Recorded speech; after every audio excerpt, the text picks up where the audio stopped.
Good afternoon, everyone, and welcome to day 3 of the Career Plus workshop. It's a pleasure to have you all here as we come to the final session of this training. If you're just joining us today, you are most welcome. However, you've missed quite a bit, and I hope you're able to catch up. So, in day 1, we talked about the fundamentals. Day 1, we talked about the importance of LinkedIn, how it concerns us as career professionals. We are also able to see how LinkedIn could be used as a tool for visibility and career growth. Further, we also were able to create our LinkedIn profiles. On day 2, we went further to the practical aspect to optimizing and setting up our LinkedIn profiles for better positioning. And also we're able to understand how AI could be used as a tool to help with this process. Today is day 3, and today we are bringing it all together. Today we'll be talking about CV writings and job application, everything on how to better position ourselves for our recruiters and for better opportunities. So today, you already know, is a very crucial part of this training. So I would encourage you to stay engaged. Everything that you'll be needing to get the most out of today's session, I need you to get it on board. Bring everything in and be settled. Today is going to be juicy. Today is going to be all fun, and everything we're going to be needing to scale in our career, we're going to be running it off today. As you already know, there will be a designated time for questions and answer. So as the session is going on, if you have your questions, you can quickly drop them in the comment section. And when it's time for the question and answer section, we'll look through it. My name is Emmanuela Madukwe, and I'll be your host for today. So let's get started. So like always, I would want to know if you are ready for this class. So that's what the comment section is about. So in the comment section, if you are ready for today's class, I want to see I am ready. So in just 1 minute, I am ready in the comment section. Let's go. If you are ready for today's class, if you want to know how you can scale in your career to write a better CV and to get your application very well, we need to know that you're ready for today's class. So in just 1 minute, I want to know how many persons are ready. So in the comment section, I'll be checking. Just type I am ready in the comment section. Before I introduce our speaker, I need to know that we are ready for today's class. Let's go, let's go.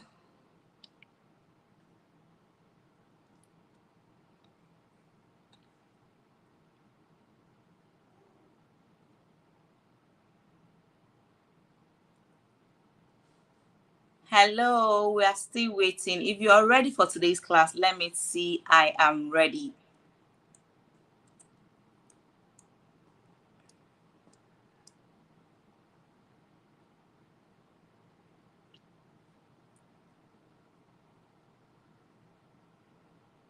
All right. Thank you so much. You are most welcome. So now we are wasting any time because we need to give our speaker quality time to talk to us about everything we need to know. And we also need time to answer our questions. Some questions came in during the week from the last session. So if we're able to dismiss early today, if we're able to finish up early today, we can take our time to answer some of those questions. But if we're not able to do that, don't worry. In the group, we'll be able to answer those questions that you have from the previous classes. So now it's time to introduce our speaker.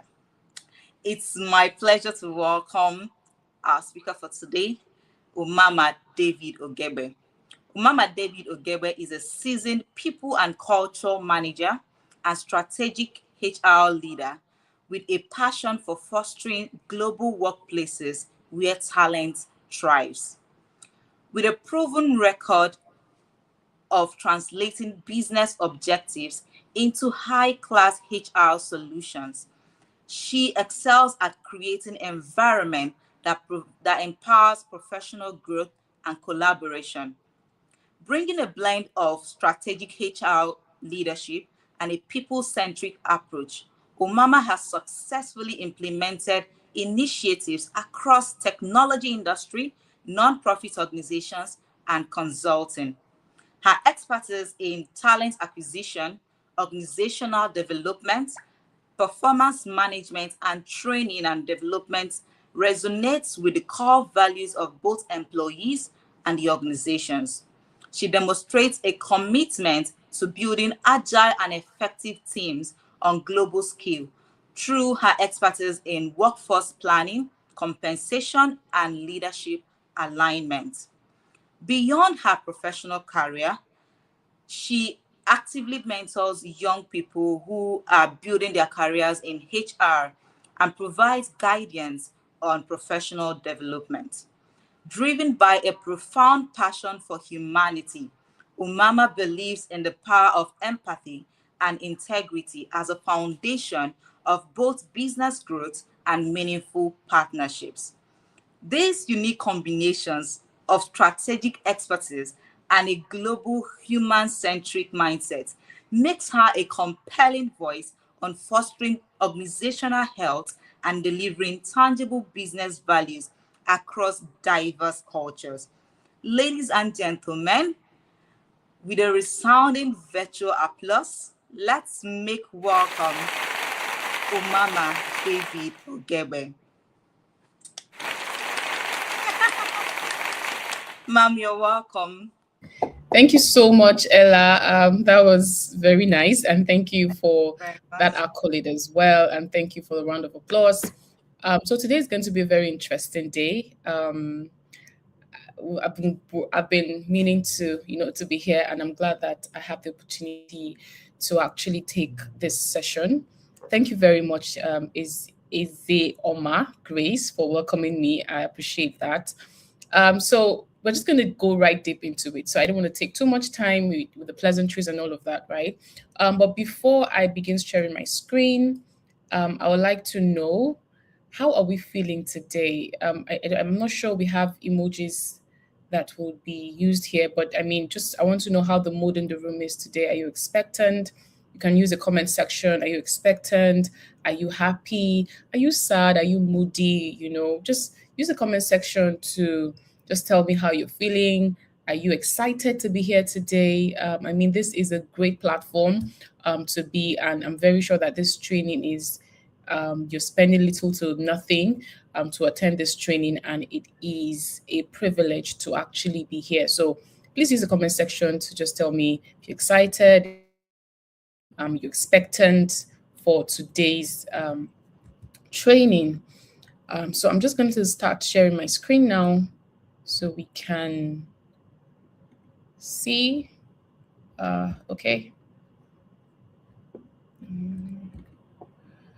Okay, share now. Please, if you can see my screen, I would appreciate if you can give me a thumbs up so I know that you can see my screen. If you can see my screen, please, I would like to have a thumbs up. Ella, please, can you confirm if you can see my screen, because I can't see the comments now. I'm on presentation mode. So please, Ella, can you confirm to me if you can see my screen? Yes, we can see. Okay, great. Thank you for that.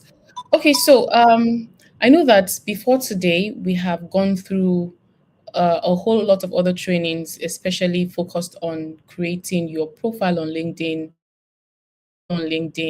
how you should position yourself on LinkedIn to attract the right recruiters. And sometimes, on LinkedIn, it's not just about attracting recruiters alone. There's sometimes founders just go on LinkedIn and just search for particular skills. And I mean, if you are able to position yourself properly, you would actually be found by these people. So whether a recruiter, whether a founder, whether a business owner or marketer, or people looking for collaborations, if you're able to structure your profile in the right way, using the right words, trust me, you'll be able to find people will be able to find you, and you'll be able to actually land that job. And to look at it in a broader perspective, right, or narrowing it down to what your CV is saying, is pretty much what your CV is saying is what your LinkedIn is saying. right? So it is very, very important that your profile on LinkedIn is matching what your CV is saying, because your LinkedIn profile is more like your online CV, right? And today we're going to be looking really deep into what all of that entails. So I've titled this training today Master the Search, right? Crafting winning CVs and nailing interviews. So a lot of times people just feel like, oh, I just want to scribble some things on a paper and then submit, and then I think I'm going to get the job. But really, it's not always the case, right? There are techniques to go about it. There are ways to go about it to actually landing the job, right? So it is one thing for you to have a good CV. It's another thing for you to be, shortlisted for an interview. It's another thing entirely to go through the interview, and then the ultimate goal is actually to land the job, right? So all of this is a process. All of this is a journey, and I also want you to know that in this journey of job search, it is because you have a no once doesn't mean it's the end of the world, right? But if you just let yourself go through the journey, and in every no that you get, make sure that you learn something from that no. But we're going to deep dive into all of that, and we're going to see what that entails, right? So thank you again very much, Ella, for having me. I'm really, really glad that I have the opportunity to share with people, because that's one of the things that I love to do: share my knowledge, share my experience, and help other people grow. So now here we go. So today, what we're going to be looking at, of course, we're going to have the introductory page. We're going to be looking at the anatomy of a modern CV. We're going to be looking at writing with impact, the STAR method. Then also we'll be looking at master the behavioral interview, closing the loop, the goal of your CV, right? Beating the bots, that's the ATS optimization. Then interview prep, the research phase, which is very, very, very important. Lots of people get to be called into interviews, and there's little or no research at all done about the organization. So it is very important. Then the next we're going to be looking at is virtual versus in-person etiquette. So you get into the room, and there's a particular way you're actually supposed to look, and there's a particular way you're actually supposed to sound. And of course, we're going to be doing our Q&A. If you have any questions for me, I'll be very glad to answer. And then one thing we're going to be doing today is we're going to be reviewing a live CV as well, so that you can see what a right CV looks like and what a wrong CV actually looks like. Okay, so the introduction basically is navigating the modern job market. So when I say the modern job market has a lot to do. It's not about Nigeria alone, right? It's about the global job market, and it is very important for you to also know that the jobs that are available right now are not just a localized job. They're not just localized jobs, but they are global jobs, in the sense that when you're looking to get a job, you're not just looking, oh, what does Nigeria need, but you're supposed to be positioning yourself globally to be able to attract, to become a global talent, to be able to attract global opportunities, right? So it is beyond the Nigerian environment. It is beyond the African environment, but you ought to start thinking globally. So building a CV that works and an interview presence that wins. So there's one thing to build a CV that actually works, and that's why I'm very focused on global. It is very important that you are looking at yourself as a global talent other than a local talent, right? Because a global talent will have what to offer. The value that a global talent is beyond the immediate environment he or she finds herself. So by the time you start looking at yourself as a global talent, you can now begin to build your CV in the way that it attracts global opportunities and local opportunities as well. And once you're able to do that, you have to now start preparing yourself to be able to appear in interviews and win in those interviews, not just come in, they ask the questions, and then you go, but you begin to start winning in those interviews. And my name still remains Umama David Ogebe. I'm the HR manager with Escasio, and I've been in HR for the past 7 to 8 years. And it has been a very, very interesting journey meeting people and helping people grow. Please, if you can hear me, can I have a feedback so I know that I'm being heard and my audio is very clear? Ella, please, am I still very clear? Yes, you're very clear. Okay, thank you. Okay, the goal of your CV. The key point is your CV is a marketing document, not a biography. Now, a lot of times, people, I have, for instance, I have a sales experience. I have a sales experience in a school. I have a tech experience. I have a project management experience. I have just different experiences, right? And then a lot of times people look at their CV like something that I just come to dump all what I have done in it. No, a CV is beyond that, right? Like I said earlier on, begin to look at yourself as a global talent. So you might have different skills in different fields because sometimes in the journey of our job search or in the journey of us actually getting into the job market, we see ourselves doing quite a lot of different things, right? Things that we didn't even plan for, things that we didn't even, probably not even related to what you really want to do or your passion. It's not even related to what you studied in school. So it's just because you found this opportunity right now, you really want to just go into that opportunity, right? And it's okay because it's also building some sort of experience, even though it might not be in what you really want to do, but it's building other soft skills other than just what you really want to do, right? So your CV is a marketing document. You should be able to market yourself in the right perspective, right?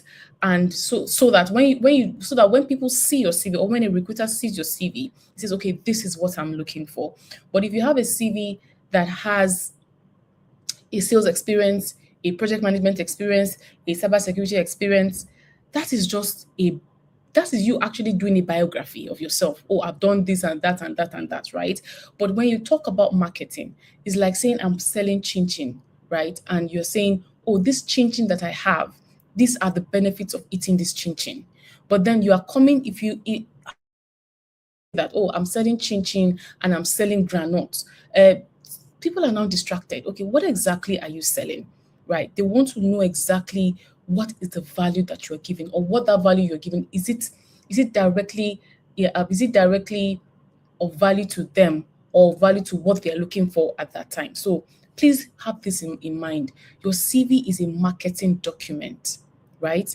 Not your biography, not a document that you just pause everything that you've done, but market a particular profession or market a particular value that you have to give.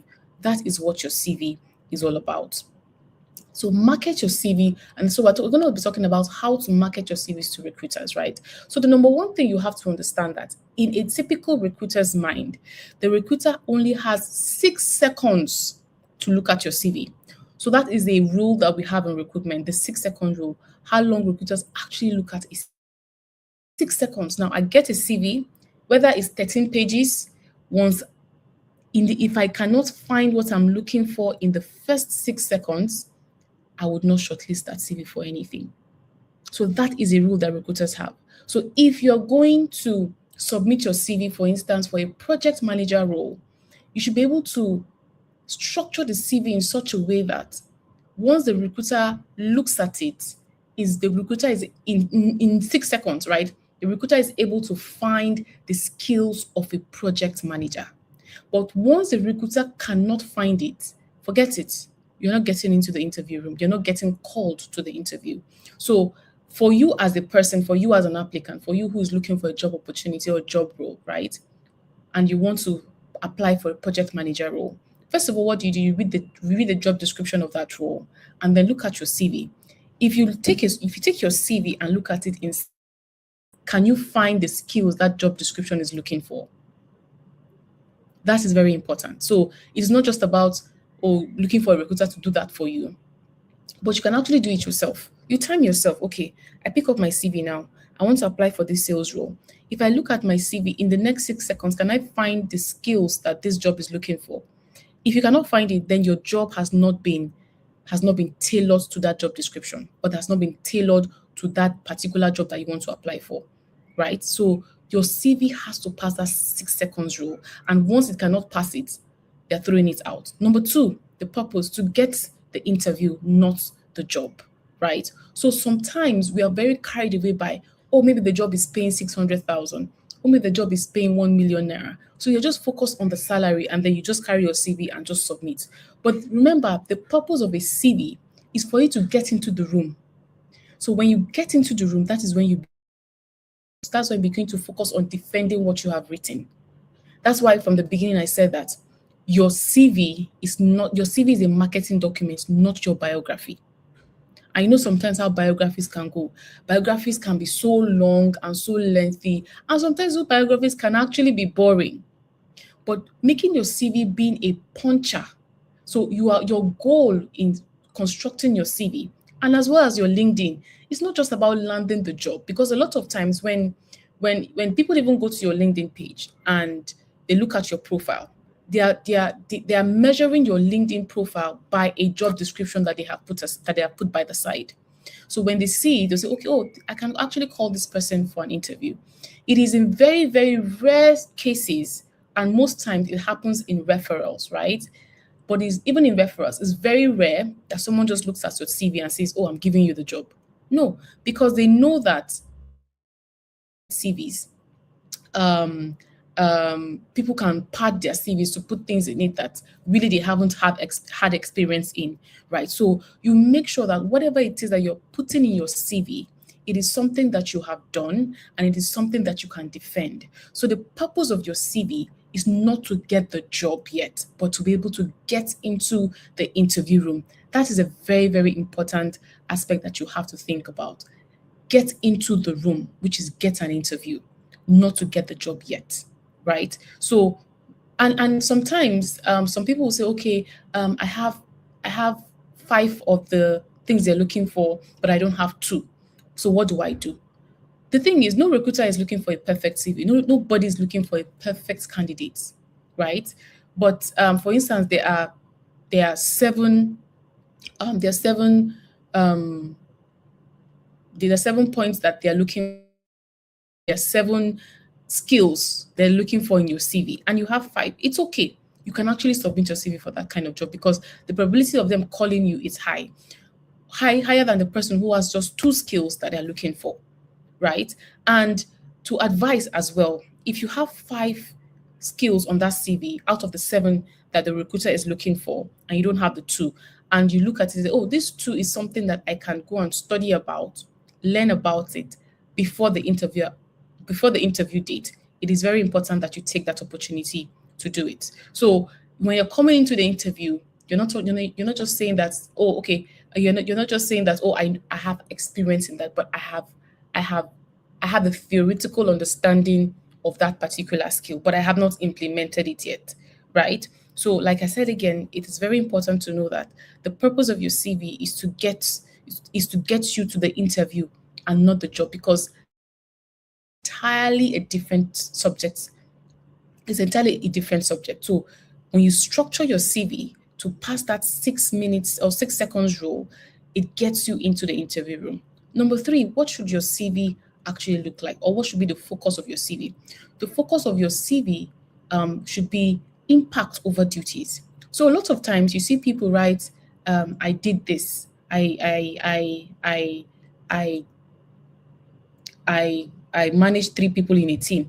That is just about duties, but it should be impact focused. So what do I mean by impact focused? Now that leads me to my next slide, the anatomy of a modern CV, right? So I'm going to talk more about that impact of your CV down the line. But that brings me to the anatomy of your CV, and that is, how do you structure your CV? A lot of times people just put out information as they will just feel like, because, oh, I need to just submit my CV for this job. But then there's actually a layout that you need to follow in structuring your CV that will attract the attention of the recruiter, right? So number one, once you want to begin writing your CV, the first thing is your name. The next line is your contact information, and your contact information should contain your professional email, not j2love@yahoo.com. No, not always for you at gmail.com. That's not professional, because it will surprise you that those are the little details that a recruiter would look at. So a recruiter is looking for a sales professional, for instance, and the person picks up your CV, and the first thing they see is j for you at yahoo.com. person's like, this person is not it just comes across that you're not a serious person, right? You're not a serious person at all. So the person will just be like, this email, should I or should I not? And once they get into that loop of should I or should I not, the probability of they would not is higher than the probability that they would, right? So put your name, umamadavidogebe@gmail.com. Simple, right? Don't bring in so many, things that will just confuse people about your CV. And so that even when they're also sending you an invite for an interview, it's easy for them to get your email. You understand me? Then the second thing that you need to put on your CV is your LinkedIn URL. Now we've talked about optimizing your LinkedIn page. So it is very important that since you've now optimized your LinkedIn page, there's a URL that usually of your profile that LinkedIn usually provides. So copy it from that place and put it on your CV. Copy it from there on your CV. Then also your phone number should be clearly written out, and make sure that you don't miss any number, because the culture now in recruitment is that before they even send you before they send you an email, usually recruiters will want to touch base with you, call you over the phone to say, okay, we want to schedule an interview with you, just ask you a few questions, because usually there's an interview process, right? They want to ask you a few questions and they want to call you. So make sure that you have a number that is going through, not the one that you're using for only WhatsApp. Please, the one that when they call you directly, they are able to reach you. It is very, very important. Now, I'm going to give you an example. I'm going to give you an experience that I had, right? So when I was starting up my career earlier on, though I wanted to start up in HR, there's certain things I didn't really know. So I had submitted a CV for this particular role, and they had interviewed me. They sent me an email. They interviewed me. I went through the process and everything. And the next stage that the recruiter wanted to do was to actually call me. And then she went to my CV. And instead of 11-digit number, my CV had 12-digit number. So for me, I felt like, oh, I've not gotten the job. What do I do? I was confused because I knew that I did very well in the interview and all of that. Why am I not getting a call back and all? Then mind you, this recruiter has sent me an email 3 days, like not like 3 days or a week ago, right? And I was just in that loop of thinking what's going on, because number one, my phone number wasn't correct on my CV. Number two, I was not regularly checking my email. So that's another thing that is also very important. You apply for a job and then you forget about your email, your phone number. How do you expect them to reach you? It's almost impossible. So if you know that you are actively looking for a job, two things are very important: a correct phone number on your CV, a correct email on your CV, and regularly checking your email, because there are going to be updates, right? So it is important that you're regularly checking your email, right? So that is the first part of your CV. The second part of your CV is your professional summary, the elevator pitch. A lot of times, people come to write 17 lines of words because they want to sell themselves. But like I said earlier on, the 6 seconds rule. Once a recruiter picks up your CV, goes through the first, your contact, your email, and all of that, the next thing is your executive summary. When they look at it and they see that what you are beginning to write is vague, they just keep it. Or in fact, some recruiters, when they look at this executive summary is like 7, 10 lines, they'll be like, oh my God. So now it's not them being wicked. Please also know that they're not trying to be wicked here. What is just happening is that they have so much to go through. So for a particular job that has been advertised, you can see over 500 CVs. And if that recruiter does not have an ATS, it means the recruiter will have to do it manually, right? And if they're doing it manually, they don't have all of the time to spend 15 minutes on your CV trying to go through it and understand what you do. So they just look at it, glance at it really, and move on. And once they find, in fact, sometimes once they find a skill in your executive summary, they fly with your CV before they even take time to start going down on your job experience, right? Or and all of that. So try to make your professional summary or elevator pitch very short, but it should capture the key skills that for your executive summary. Then the next thing is the core competencies or skills. So after you've written your executive summary, the next thing is, what skills do you have? What skills do you have? So this is the section where you write out all the skills that you have. Is it, if you're doing project management, you have so skills, you have this, you have that, you use some collaborative channels like maybe Teams or Slack or ClickUp, you name all the skills that you have, and in addition to that, as well as the tools that you use. And it is also very important to note that in your skills section, it is very, very key to your CV. And part of the things that is very key to that skill section is the kinds of tools that you use, because now we're in a technology world, right? So everything is simply technology. Everything has to do with technology, right? So if your skill tools, for instance, GCP, which is Google Workspace, you ought to know how to use that. You ought to know how to use Microsoft. You ought to know how to use ClickUp. You ought to know how to use Teams. You ought to know how to use Slack. So you need to be able to outline all of those things in your core skills, which is very important. Then after that, you can now begin to look at your work experience. So your work experience, how some people, you pick up a CV and then you see that their work experience, we're in 2026, but the first work experience that is on their CV is from 2023. No, that is not how you do it. You start outlining your work experience from the most recent.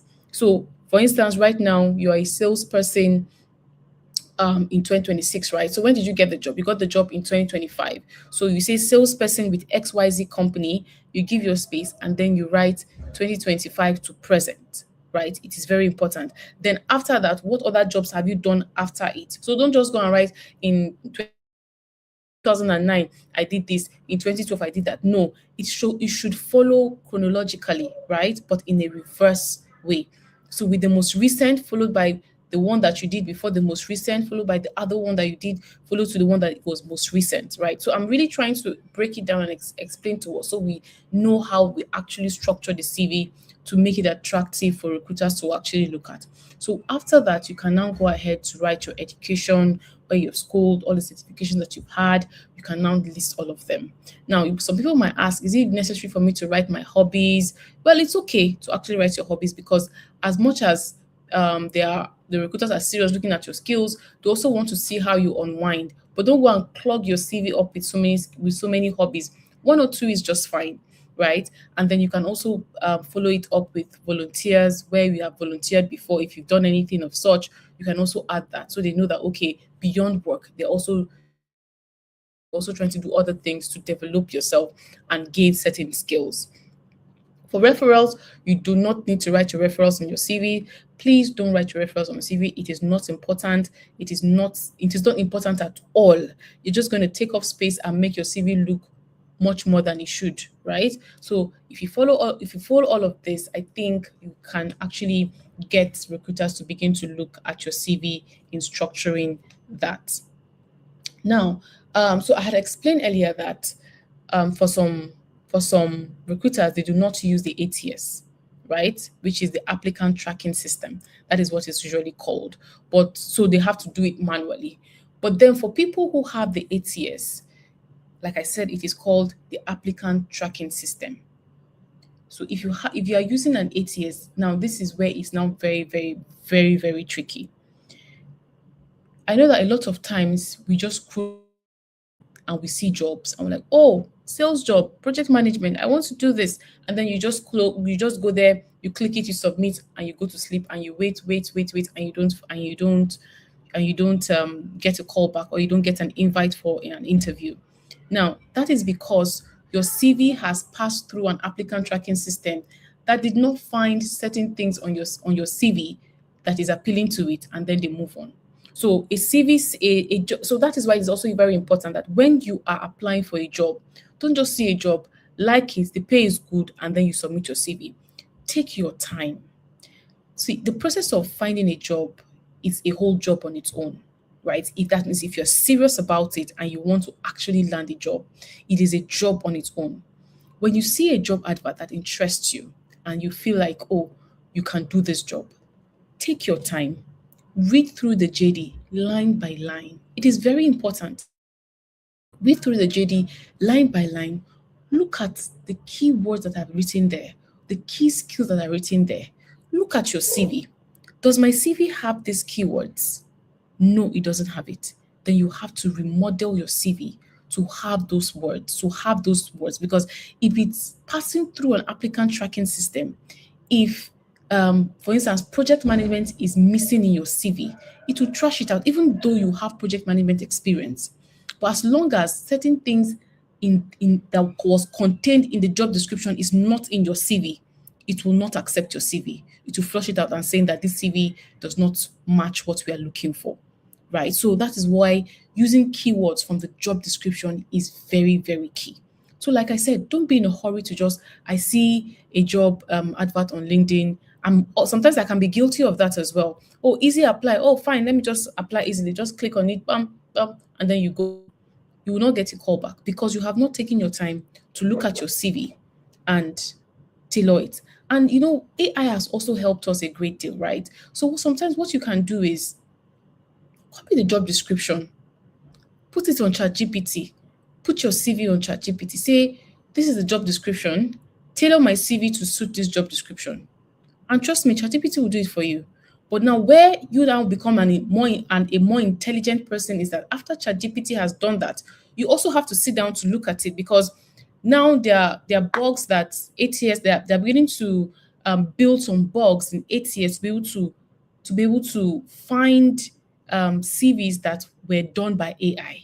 So as much as AI is helpful, you also have to make sure that you are putting in the right prompt for the AI to give you back a CV that fits into that job description. So that talk about is a whole different session on its own. How you can actually use AI to build your CV, but it still sounds human. That is a whole training on its own. Okay, so I'm not going to go too deep into that, but I'm just telling you that AI is also there, that it can help you. But the most important thing is that you find the keywords and then you tailor it to your CV. It is very important. Then the standard formatting, avoid complex tables or graphics that bots can't read. So a lot of times you just see people, they put designs on their CV. Sometimes I just look at it, I'm like, what's all this? Number one, you're not even a graphics person. You're applying for a sales role or a project manager or a business manager role or maybe a teacher role, and your CV is looking as though I'm trying to find the right words for it, right? So avoid all of that. Use words.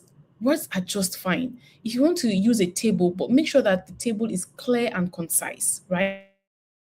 Directly, and you are good to go. I'm going to be showing us examples of good CVs as we go on, right? Probably at the end of this class, we're going to see examples of CVs. Okay, so it is very important that you avoid clogging your CV.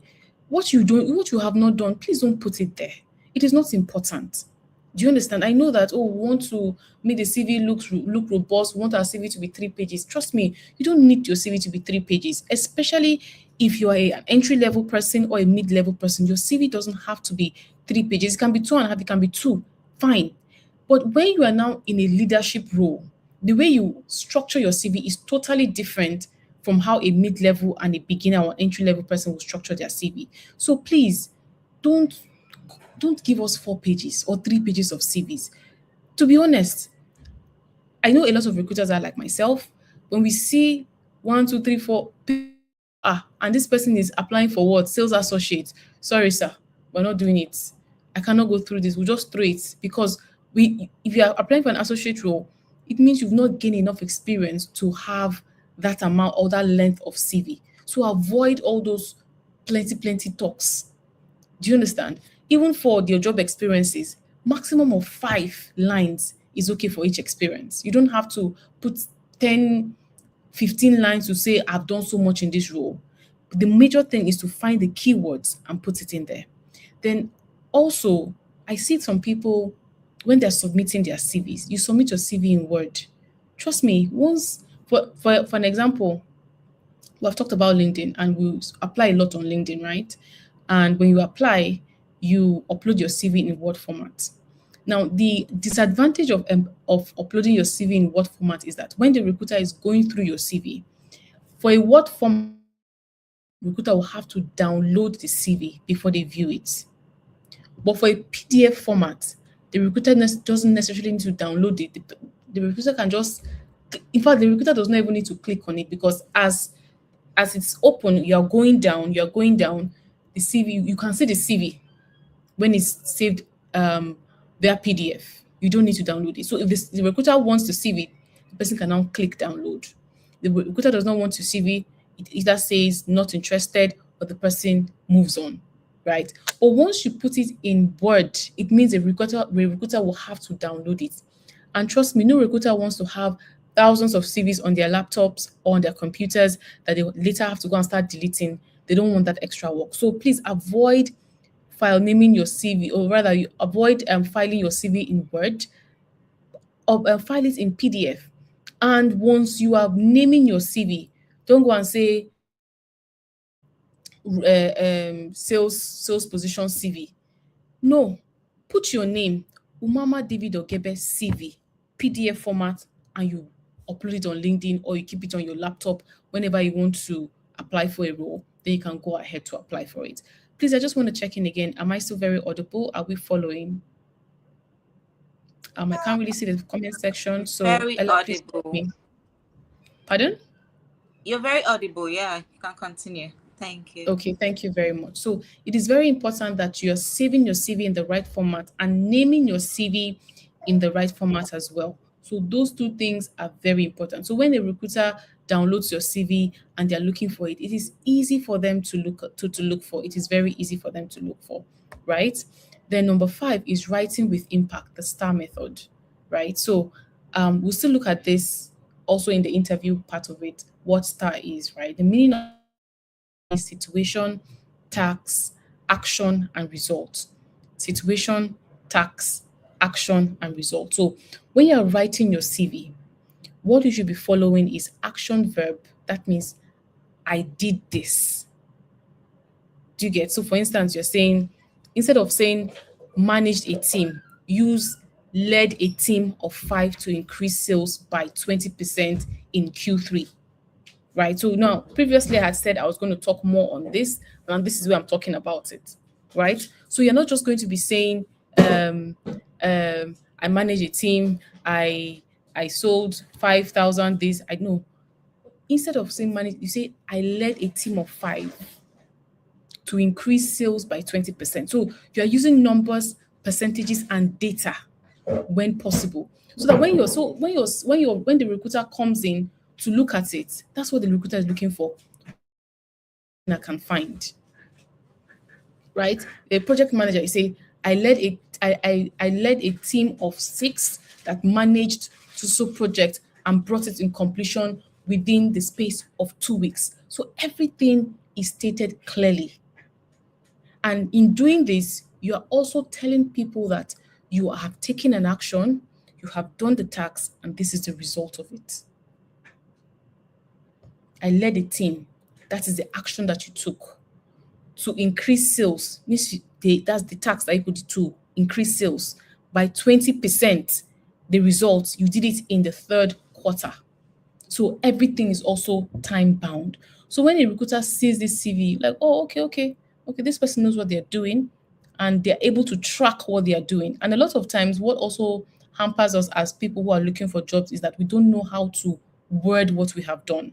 We don't know how to actually have done, right? And that's why I said, oh, AI is our friend, but using AI again, you have to be intelligent. You have to be intelligent about it. You don't just giggle in and giggle out.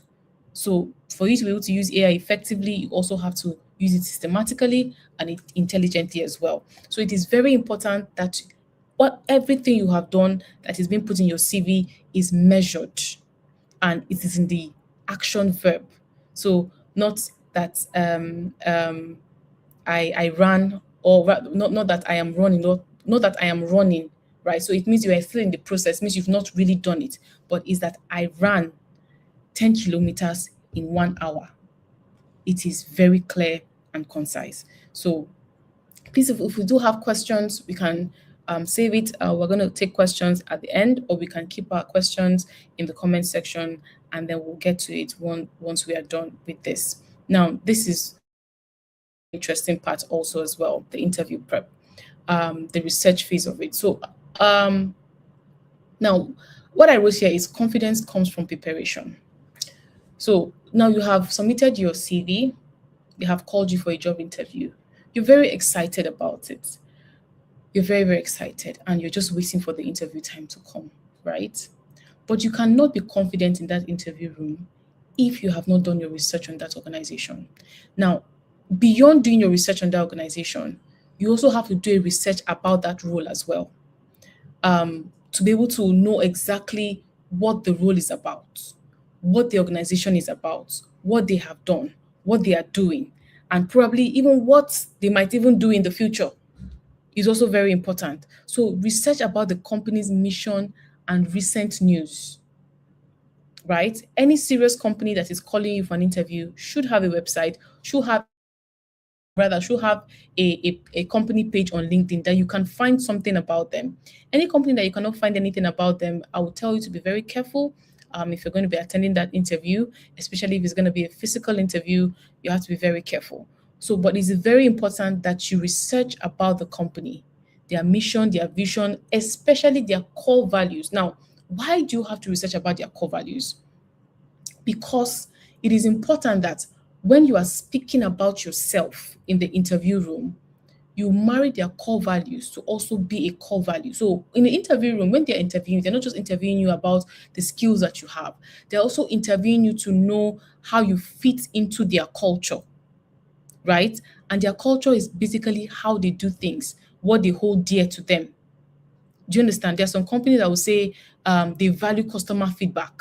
So when you're introducing yourself, you say, "Oh, my name is Umama David Okebe. I'm a seasoned sales specialist that values, feedback from my customers." Now you have spoken to the value of their organization, meaning that you have spoken to the culture of their organization. And a lot of times, companies, when you are in the interview room, you might not be the person with the best skills, but you might be the person that aligns more with their culture. So they will take you over the person who has most of the skills. That is what is done in interview rooms, right? So they're not just interviewing you about concerning the skills that you have, but it's a whole lot about the culture, because they don't want someone that will come into the organization and become a toxic person and start influencing people the wrong way. There's a culture that they maintain, and they want to keep that very sacred, right? So once they're interviewing you, they want to know the kind of person that you are. "Oh, my name is this, and I'm a project manager, and I value contributions from my manager." It speaks to you're somebody that works with teams. You're somebody that listens to your team members. You're not the one who lords over people, right? So it is very important that you research about their mission, their vision, and their core values, so that when you are talking about yourself, you are now beginning to express yourself based on the things that they do as well. And that's a very, very good selling point, right? Now, aside just researching about the organization, research also about the job description. That's why I said read the job description, understand it. In fact, marry yourself to it. Put yourself in that job description, know everything about it. Tailor what you're going to be saying in the interview room to what you have done based on what you have seen in the job description. It is very, very key, and this is very, very important. Then going forward, you also have to understand the product and services that they do. So what does Descasio do, for instance? You have to understand what Descasio does. People come into an interview and they say, "Oh, Descasio is a consulting firm." Yeah, small consulting, but beyond consulting, way much more than consulting. We're actually a cloud computing company. So once you get the word cloud computing company, and then you start talking, "Oh, they are partners with Google, they are partners with AWS," they say, "Oh, this person has done their homework." And then they're interested in hearing from you. And it also shows that you are interested in the organization. They're not just interested in the money. And we all are very guilty of that, right? Especially when we start rising in our career. We are building experiences, we are building skills. We're not bothered about all of those soft skills, all those hard skills anymore. We're looking at how much can these people pay me. So you want to overlook research. Look, in fact, the more you grow, the more research you do as a job seeker. The more you opportunities you want, the better you know about the organization. In fact, it is even important that you start even know as well, so that you know what you are getting into, and so that as you are in the interview, you know what you are saying. The next is prepare your tell me about yourself. Now, this is where I say that this is a seller. Sometimes people come into the interview room and they start saying, "Oh, my name is Umama David Okebe. I was born in 1984. I went to primary. I went to this Isolo primary school. I went to this secondary school." Come on, please. That's boring. That's very, very boring. We don't want to know all of that details. Remember, some of those details are in your CV. We don't want to, and to be honest, if you get the job, we're going to ask you to submit all of those documents. We will know about all of that at those times. So please keep all of "I'm born in this, I'm born in that." We don't want to hear about that. What we just want to hear is, "My name is Umama Mercy Okebe. I'm a HR manager with over 8 in my journey as HR manager, I have worked in a consulting firm that I was able to help them gain so that. And after I had worked in this consulting firm from 2005 to 2006, I moved on to occupy a position of a recruiter at Traylands. And when I was there, I was able to fill out this role and that role in the space of this time. And then after that, I was able to move on and I contributed so that. That is how I want you to say it. Please, am I too fast? Let me know so I can slow down, because I feel like I might be too fast or the pace is just fine. I think it's fine. Can you hear me? Yes, I can hear you now. You said? Okay, yes, it's fine. It's fine. The pace is fine. Okay. Yeah. Okay, thank you. So this is very, very interesting. And for this, tell me about yourself. What I also encourage people to do is, before you go for an interview, stand in front of the mirror and rehearse. Rehearse it over and over and over and over again till it becomes as though you are sleeping and they wake you up and you can say exactly what you've been saying for the past 3 weeks or for the past 2 days, right? So rehearse it, prepare your lines, make it, in fact, make your telling about yourself so interesting that you can even put in one or two jokes in it to make them laugh, and then they just get more attracted to you, because beyond the skills, right, they want to see personality. They want to see the person behind all of those skills. Is that person relatable? Can they actually relate with this person? So prepare your tell me about yourself story very well. Rehearse it, whether it's a virtual interview or it's a physical interview. Rehearse it and tell it with so much enthusiasm, tell it with so much excitement. Put one or two jokes in there and make the room and own the room, right? I remember in my previous slide, it says confidence comes before preparation. If you are not confident in what you have done, if you're not confident in what you know, you cannot adequately prepare, right? And if you're not confident in your preparation, you cannot deliver in the interview room. So it is very, very important that you rehearse over and over again. Prepare. There's something they say preparation means opportunity, right? So prepare. As long as you know that you've submitted your CV with Google, prepare to get into the room with Google, right? And in the process of the preparation, it's also okay to go on LinkedIn and look for the people who have worked in that environment. Connect with them. You can even ask them questions. That's your process of preparing. But because a lot of us are really lazy, we just want to submit our CVs and expect that miracle is going to happen and then they're going to call us in for the interview. We don't do the preparations that we need, or we think that when we come in, we just talk about our primary school, our secondary school, our university, I've worked here and worked there, and then automatically you get the job. No, make yourself interesting. Be the center of attention. Speak with confidence. Speak with intellect. Speak with information. Do you understand? Speak with information. In fact, when you're telling a story about yourself, tell it in such a way that it speaks to the JD. Then you'll be striking the room. Then you'll be owning the room. Then they'll be interested in what you're about to offer, right? And in closing, talking about yourself, you can say at the end, you can say, with all of these experiences that I've gathered, I know that I can contribute. Speak to the JD now.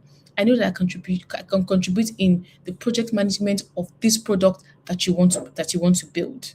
So you see, you're not just talking vaguely. You're not just saying, "Come and meet me." You are saying that, "Meet me and see how I can add value to your organization and see how I can add value to your business." The process of job seeking, it is an entire job on its own, and the more serious you take it, the faster you can land a role and land a very, very good role. Then now that leads me to master the behavioral interview concepts. The best predictor of future behavior is past performance, right? So the only way they can know that you can get this job done is if you've done something before. If you've not done anything that is around what they're asking for, then they cannot trust that you'll be able to do what they're asking you to do. So remember, the best predictor of future behavior is past performance. Past performance, very, very key. Right? Right. So now we've talked about the storytelling and all of that, right? Now, so what is the technique that you actually need to use in telling your story, which is the STAR method for answering? So it's not just about talking about yourself now. Even when they ask you the question, you have to understand it systematically. You have to understand it technically to be able to answer them. So number one, they ask you, a scenario question. A scenario question like, tell me about a time you handled a difficult colleague. They ask you that kind of question. Tell me about a time that you handled a difficult colleague. So the first thing you have to do is, first of all, state the situation. Now, the situation is, I had an experience when I was working with a difficult colleague. The colleague was always coming to work late, and because of the person's coming late, tasks are usually delayed. That is the situation. The colleague comes to work late. It delayed tasks, right? So that is the situation, right? Sorry, the colleague comes to work late. That is the situation. Then the tax is, because the person has come to work late, the work that needs to be done is not submitted on time, which is the tax. Then what is the action that you took? So the action I took is that I had to reach out to this colleague to understand why the person was always coming to work late. That is hampering outputs. So that is the action you took now. There is that you reached out to the colleague to know what the problem is, right? Then the result is that after I reached out to my colleague and understood his problem, I was able to support him better in helping him do this, do that, do that. And after I did this, my colleague began coming to work early. So now you stated the situation, they stated the task that needed to be done, you stated the action that you took, and then the result, which is the outcome of the action that you took, right? And mind you, sometimes it must not always be the positive things, right? And it is on the negative side. It's okay to also state it, right? But however, make sure that you highlight your strengths, highlight your wins and all of that. So follow the technique of answering questions and also introducing yourself, the STAR method: situation, task, action, and result. And once you do that, the probability that you're going to get that job is also very, very high, right? So now, for interviewing, with the advent of technology and the remote work lifestyle, so we now have different types of interviews, right? Some organizations mix it. You can have the virtual and then the in-person. You can have the in-person and then you can have the virtual. Just different methods. But in all of these methods, there are ways that you should be able to appear for the interview so that people will take you seriously. And for the virtual interview, make sure that your lighting, your background, your stable internet, and then you have camera eye contact. Now, this is also very important because sometimes people think because you're doing a virtual interview, you can just lie down and have your interview. Because I've had situations where people come in for an interview and you see them wearing their pajamas. I'm like, do you know you're coming in for an interview? Say, oh, yes, I know. I was just sleeping. Oh, it is very wrong. The way you treat a virtual interview is the same way you treat an in-person interview. If you need to wear your suit and tie, depending on the role, please go ahead. If you need to go and make your hair or wear a wig or cut your hair to appear properly, please go ahead and do it. It is very, very important. And make sure that you are in an environment where they can actually see your face clearly. right? Probably if you feel like your background is not so great, explore the backgrounds that the virtual meeting has given you. Either you're going to blur it or you're going to use some of those other backgrounds, but make sure that it's not a background that will take attention from your face. There's some backgrounds that I personally do not like those ones that will have lots of bookshelves behind them. I really don't like them. Just something really simple that you are still the center of attention, and when they look at you, they can actually see you and not distracted by the things happening around you. Then make sure that you also have a stable internet. I know that we're in a country where sometimes stable internet can be a challenge, but try your best to make sure that your internet is stable so you're not going off and on and then you're missing what they're saying or they cannot follow through with what you're saying, right? So it's very important. So regardless for the fact that you are doing a virtual interview, it's also very important that you keep eye contact on the camera. You're looking at them, so it actually feels like, okay, you're actually looking at them, because that's sometimes when people come into interviews and they're actually reading from somewhere and we can pick it out from the way you're even speaking. It will tell that you are reading from somewhere. So that's why we talk about preparation. Make sure you prepare. So that when you're in the interview, things are not speaking against you, right? Rather, things are speaking for you in that interview, right? Then for the physical interview, when you're going, please make sure that you are punctual. You know that you are living in an environment where probably there's heavy traffic. For somewhere like Lagos, that there's heavy traffic, and you have an interview for 9 a.m. and you're leaving by 8 a.m. The probability that you're going to make it in time is very slim. So you have an interview for 9 a.m. and I know that the distance between my house and where I'm going to be doing the interview is quite a long distance. There's nothing wrong with you leaving 2 hours to the time and then you are there waiting. So be punctual. Which usually is recommended you're 15 minutes early, which is okay.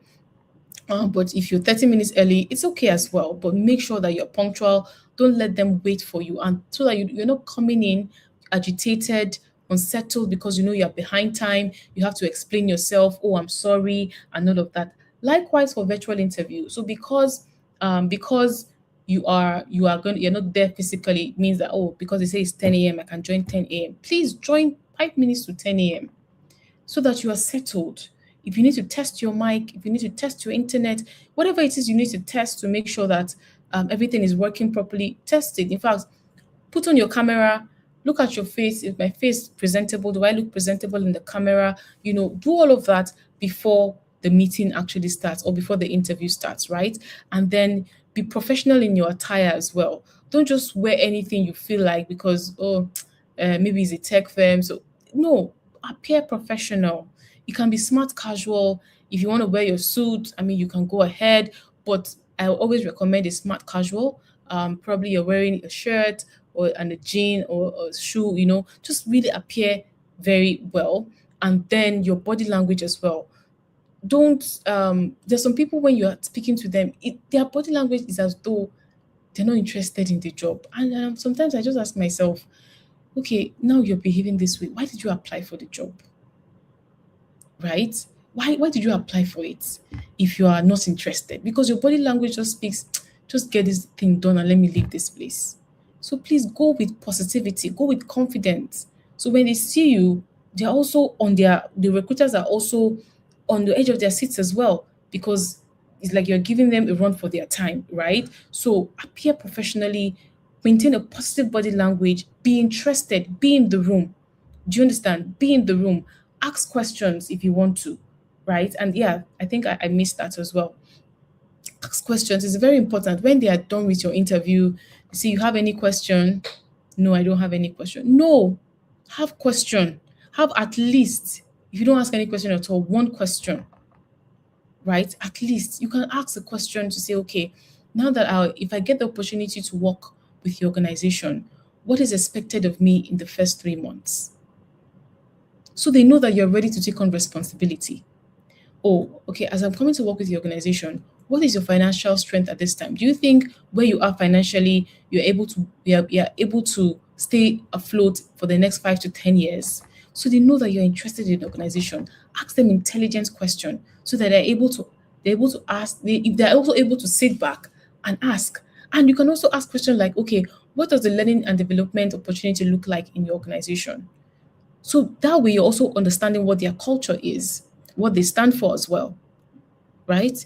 there's so many questions that you can ask. In fact, even from the questions that they ask you, there are questions that you can pick up and ask. And that's why when you're doing your interview, you can be taking notes. Taking notes, right? That's what my third points talk about for both physical and virtual. Active listening and taking notes is very, very important, right? So, do you guys, does the organization allow people to grow into the role? Probably because I know that I don't have this skill and that skill. So, do I have an opportunity to be able to learn those skills on the job? So they know that this person is very, very serious. So please, when you're going in for a virtual or in-person interview, appear correct. Like they will say, appear correct is very important. So in my closing, the interview isn't over when the call ends, right? I know sometimes some people will tell you, oh, there's no need to send in to call or send an email to ask about the interview and all of that. But it's okay. For me personally, I really don't care, right? Personally, that's my personal opinion. But global wise, no standard says that once you're done with an interview, it's always good to actually go with a follow-up email. Oh, thank you for having me on this interview. I look forward to hearing from you. Just talk about how much interested you are in the role and what you think you can offer, and then you can close out, right? And then after some time you don't hear from them, it's also okay to follow up to say, okay, I did this interview. Please, can I know the status of the interview? Are you still in the recruitment process? Have I made it to the next stage? I would like to know where I stand at the moment. So it is also important that you actually close out properly. You go and ask them what's up with your interview, follow up and thank them after the interview as well. Right. So the action is ask insightful questions, like I've said earlier. Each, what does success look like in this role? Number two, you can the thank you email, you can send an email within 24 hours. Professional follow up if you don't hear feedback as well. So you can also follow up professionally to know that I've not heard the feedback. What's the status of this role? Has it been filled? And all of that. Because there's some companies that might not send you a rejection email. You don't just hear from them and that's it. You probably actually filled out that role. So it is important that you take these actions, right? In the interview, ask questions. This is also very important. It also shows that you're interested in the role and you're also intelligent as well. So my closing is your career is a journey. Know that your career is a journey. Resilience is of utmost importance.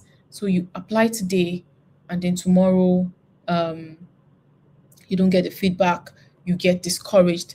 So it is a journey, and you have to be resilient about it. Each time you hear no, it brings you one step nearer to discovering the perfect yes. So, and that's why I said that it is also important to, especially if you don't make a role, they don't call you back or give you the job. It's okay to send an email to say, I would like to know why I did not.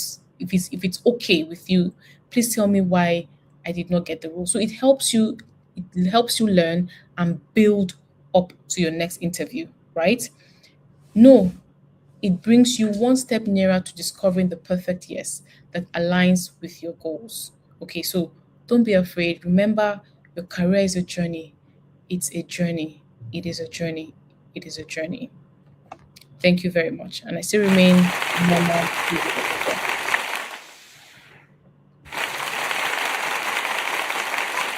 Thank you very, very much.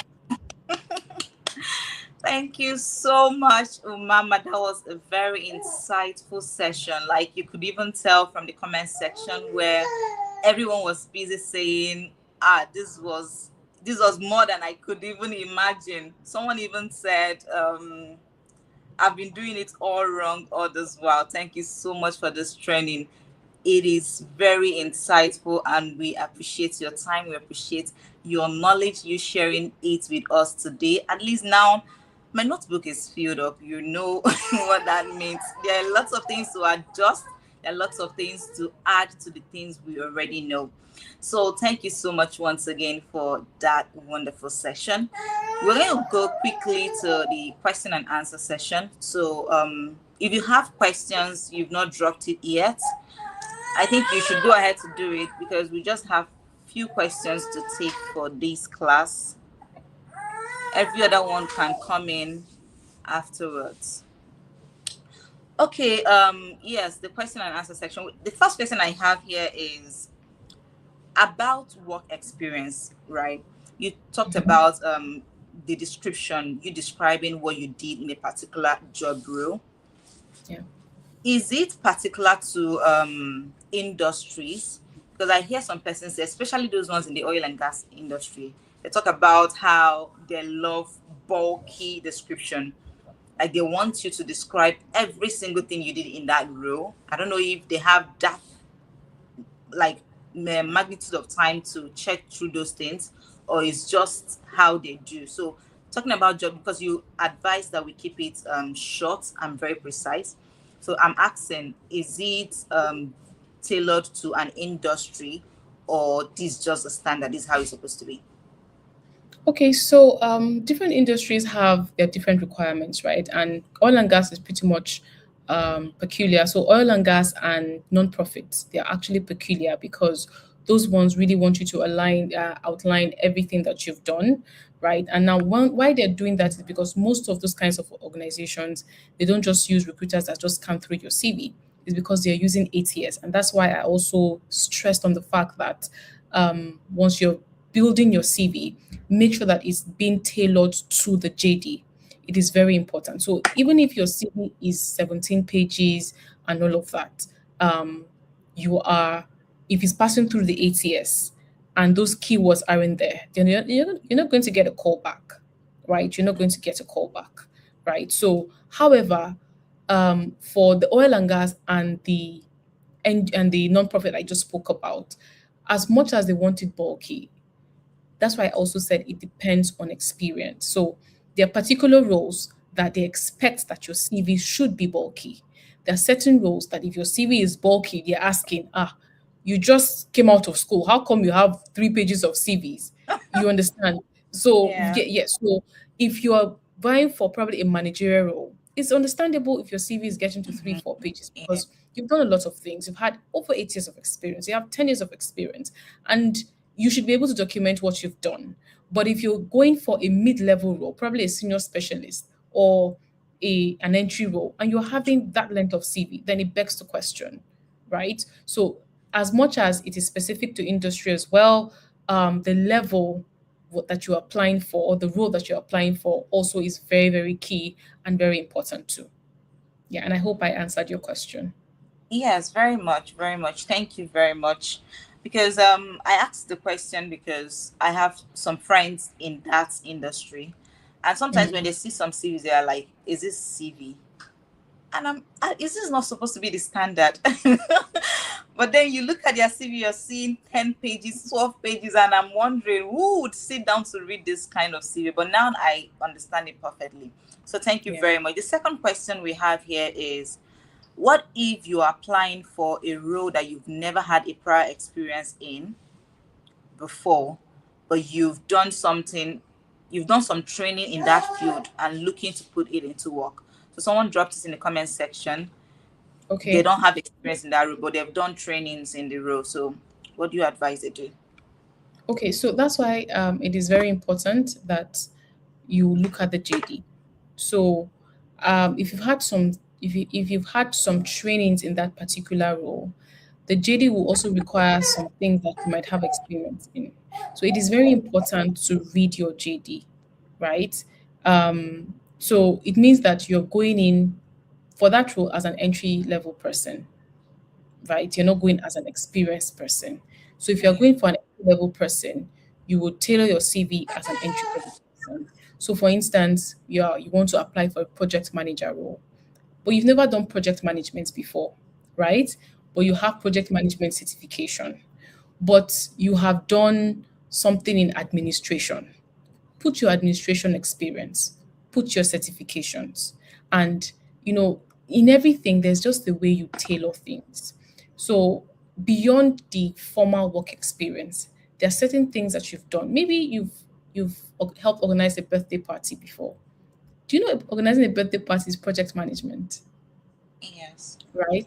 So you can say, I worked with Ella Madukwe events planning as a project manager. I did budgeting, financing, and some administrative work. That's an experience, right? Mm-hmm. So you might have done something in your church, maybe organize an event in your church. That's project management. So you include it as well. But everything, like they say, is packaging, right? But you package it the right way. So when they uncover the package, there's actually substance inside that package, right? So it's okay not to have had a formal experience, but think of other things that you've done that were informal, but they are in line with what you're applying for. And to just add that, if you're really struggling with that and you see that you've not had an experience, but you have certifications, please give yourself to internships. It's very important. A lot of times people overlook internships. Oh, they don't pay me, it's not, or maybe the pay is just 20,000. But the thing is, what you're going to be gaining in the process is much more than whatever pay you might be expecting at that time. The most important thing you should be focusing on is I want to gain experience. I want to have real life experience. Put what I've read into action, and you will see the opportunities begin to open up for you. Right. So if you cannot think of ways that you've done something that were informal to include in your CV, it's okay. But then start looking for opportunities to actually begin to practice, especially internships. Do not take internships for granted. Like something I used to tell myself when I was young, if I had known earlier when I was younger, probably teenager when I was still in the university, I would have given myself a lot to internship. So please look for opportunities. Free work, do it. The most important thing is you're building your experience that will serve you tomorrow in looking for that dream job that you need. Thank you very much for that. I think that point is very, very crucial. These days I feel like most persons just don't like free works anymore because they Yeah. feel like they're investing their time, possibly money, but you're not Mhm. getting anything in return. They miss the fact that that you're not getting monetary value doesn't remove the fact that experience wise you're not growing, Yeah, right? Because very I true. I learned something while in school. um I was part of Enactors, right? In Enactors, we do projects, and those days in school, the students would be like, "Why would you leave studies and then you're doing?" It's not like we're leaving studies; we're just trying to combine the two because Enactors is giving us opportunities to experience real life challenges, right? And try Mm, test out things. But they did not see the value attached to it because they were yeah. not paying us. It's looking like we're doing free work for Mm, non-profit organization. But learning to do internship, to volunteer. I have a mhm. friend also that she just finished her training as an event planner. She just asked, if you have any events, call me for for 6 months. I'm willing to offer my services for free. Free. And I understand what she's doing at that point. She's trying to gather experience. She's trying And to build build her her portfolio. portfolio. Yes. Yeah, So when she's applying for a bigger gig, she has something to show for it. to And present. Yeah. yeah, another thing I also want to add to it is when you're doing it for free, don't be nonchalant about it. Don't do it Hmm. like, no, give it your best. I want Yeah. reviews to come from it. I want that person to know that, okay, I gave this my best. They could even recommend you to bigger gigs, right? So thank True. you very much for that particular point. Okay, the next question Sorry, is Ella, just to add to what you okay. said. So when I started out my career, when I finished school, I've always wanted to be into HR. But when I started my career, I didn't get a job in HR. I got a job as in a non-profit. So I was doing more of project management, event coordination, and all of that, right? And so when I was now transitioning, of course, I didn't even have experience in HR as such. So how do I now transition into HR? But then I remembered for every project we had at the NGO, we always have to bring in ad hoc staff, right? And in bringing in those ad hoc staff, we had to interview them, we had to onboard them. And that's HR experience. Yes. So do you get? So and that's why I was saying that for everything you've done, it must have spoken to something that you have done before. Do you understand? Just Mm-hmm. find a way to look for what you have done before, to speak to what you're looking for. It is very, very important. Right. So, I mean, I've just been doing project management, project coordination programs, but for every event we had, because we traveled a lot, every event we had, for every city we went to, we're actually interviewing ad hoc staff to join the team for that span of time. And that's Yeah. part of what HR does. And to tell you the truth, it actually worked for me when I started trying to get into HR. It worked. So be smart about the things you do. And like Ella said, give your time. You're building something. And like I also said earlier, your career is a journey. It's not a one-stop shop, right? It is actually a journey. So many things happen in your journey, but is to be able to, curate it, to be able to put it in such a way that it comes out smartly and professionally. Yeah, thank you. Thank you very much. I also feel like it's a very high skill, like to look at all that you've done and try to align it to what you're doing. Because most times people that have such experience, if you did not look deep to what you did and how it relates to the career path you want to now travel on, you would not see that, oh, this actually relates to this.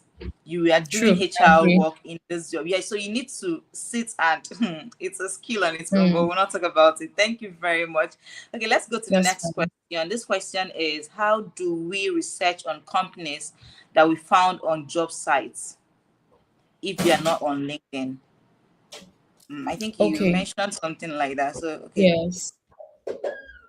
Yes. So, like I said earlier on, for any company that you're applying to, they must have presence somewhere, whether LinkedIn or their website. But they must have presence somewhere. And if they don't have any presence, I would say be careful about the organization because why are you doing secret things? Are we in the secret cult? You know? So, I mean, they're a business and they are selling something. Say they're selling a service or they're selling a product, right? So, and they want people to know them. So, if they're not anywhere, then you should be call. You should call for concern. So, if they're not on LinkedIn, they should have a website. They should have somewhere that they have a presence that you can actually research about them. But any organization that does not have any of that, I wouldn't even advise you to apply. I wouldn't advise you. I know that on LinkedIn sometimes you see the company confidential, and just to state here, right? A lot of jobs on LinkedIn are not real.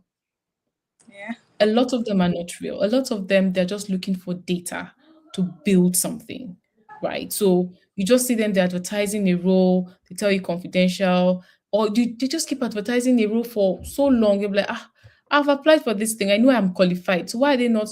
They're just looking for data. So maybe out of 100 jobs that you see on LinkedIn, probably it's just only 4 or 5 that are actually real, that are actually employing. So if you, as much as you say, okay, look for jobs on LinkedIn, make yourself visible, right? It's great. However, it's also important that if you see a job on LinkedIn, go to the company's website to see if it's listed, right? To see if it's Yeah. listed. Or if because there's some jobs that you can actually reach out to the recruiter. So if you're able to reach out to the recruiter, you can also know if it's real or it's not real. So just know that whatever job you're going for, they must have presence somewhere before you go ahead to apply. Yes. Okay, thank you very much. I'm trying to see if the person that asked the question is in the comment section. Okay, thank you very Okay. much. I guess the person would get the answer. Okay, so I have this final question, and you talked about asking questions after an interview, Mhm. right? So are there some questions you're not allowed to ask? For example, can Okay. you ask if the company is financially buoyant enough to pay you for the Okay. next 1 year or 2 years? Because Mhm. I know it's funny, but as much as we're not looking at the finances, we want to Want look at the company. stability. We are looking at the company. Yeah, we Mhm. want to study the company and make researches, and yeah, very good. But the truth is that most of us leave one job to another because of money, because of pay, Mhm. right? Definitely. So if you are asking them questions related to the amount they're going to pay you, if they are okay to pay you that amount, hope is still in line professionally. Yes, you can ask them, but it's how you ask it. Okay. So remember, I said finding looking for a job is a job in itself. So looking for a job, you also have to be very smart. And I remember when I was speaking, I gave an example, right? So you want to know how their financial state is. You cannot just say, "Oh, okay, are you guys financially stable enough to pay me for the next 5 years?" Everybody will I tell you yes, you don't have money, right? I was in an interview some days ago, and the lady asked, she said, Are you guys funded? Do you guys have funding? Because I don't like to work with companies that are not funded, right? And it was in a lighter note, and we all laughed about it. And then when I was responding, like, oh, we've never received funding before, we're a bootstrapping company, but we've been here for over 15 years. That says something, right? Mm-hmm. So if these people have been here for over 15 years, it means there's something good happening there. However, you want to ask if the company can pay you. You say, okay, I appreciate the fact that I'm here, I'm speaking to you guys, but I would really love to know how the company is doing financially. Where you are right now, do you think you can be able to sustain the next 5 to 10 years financially? Now you're not making it about yourself. You're making it about them generally if they are able to sustain. And then their response will be able to tell you, okay, these people can pay you for this particular time or not, right? So, but you cannot just go directly and say, people have enough money to pay me for the next 5 years. Like, this one is just coming to look for money, right? So, and Yeah, trust me, that was the interview nice. was last week when the girl said that thing, when we're having the review after the interview, that was one of the things that knocked her out because she was money focused, right? Oh, Um, yeah, that was one of the things that actually stood against her. okay. Mm. Yeah. Thank you. Thank you. Thank you very, very much for this session. I don't think we have any other question in the comment section. Okay, Yeah. that's fine. So can I do the CV review quickly before we call it today? Okay, yes, perfect, perfect. Let me know if they can send it to. Okay, don't So worry. please, Since you sent me one already, we'll just review that. I'll just share my screen and then we can review that. okay, okay. I asked her to send it while we're on call, but no problem. Okay, so I will just share my screen now. All right.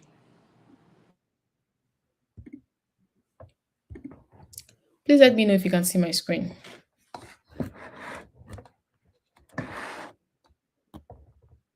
Okay. So we're looking at expensive Godwin Rawa's CV. I think from what I see here, her first line, field operator technician, control room operator. So I'm not sure what that means, right? Um, I'm not really sure what this title means, but probably the people who have a JD for it will understand, but it's okay. But saying field operator technician from and then control room operator, I feel like it's negating each other. You're a field operator and then you're a control room operator. So pick one, right? Pick one and just write it there. You don't have to write both of them. The other one that you're not putting there, you can find a way to put it into your experience, right? But having these two there is not necessary. So pick one that you want to be represented or you want to be known by, and then you can run with it. So I see her email here is okay. Her phone number is okay as well. So because I said you're positioning yourself as a global candidate, it is very important that that plus sign is in front of that too, right? Because every number in the world has that plus sign before the country code. So please make sure that that plus sign is there, and then followed by the country code. Then your location. You don't actually have to put the number of your house for security reasons. So you can just put Ojota Junction, Lagos. When they are doing your offer letter, they can actually ask for your full address and then it will be done, put on your um, offer letter. But please make sure that you don't put your full address because you don't know who is seeing your CV. You don't know whose hands it's getting into. You might just get into the wrong hands, and for security reasons, it's not advisable. Putting female is not really necessary. You don't have to put a gender on your email on your CV, right? So that's not pretty much necessary. When they like your CV, they call you, they will know whether you're a male or female. So that's it. And then thirdly, lastly, I can't see your LinkedIn. I don't probably you don't have a LinkedIn presence, but if you do, or if you have any other platform presence, whether it's Indeed or Glassdoor, whatever it is that you have, it's important that you put it there so that they can also link. Just click on it and then go to your LinkedIn and then see what you've done extensively there, right? So that's very important. And then moving down to the executive summary. I've seen something here that is a no-no. Number one, he said, I'm a result-driven operator technician. and also a certified control room operator. So no, is that I am. If you're speaking in first person, make sure you don't abbreviate things, right? Don't use short forms of things. So I am a result driven. And then I don't know why your result is in capital R. I mean, it's in the middle of the sentence, so you can actually use a small r. I am a result driven field operator and also um, a certified control room operator with proven ability to run high pressure production environments with absolute precision. I manage complex. So I mean, this introduction is good, but I think you can actually just stop at flow with near zero unplanned downtime through real time monitoring, data analysis, and fast corrective actions, right? So you can really stop there. You don't need so much, really.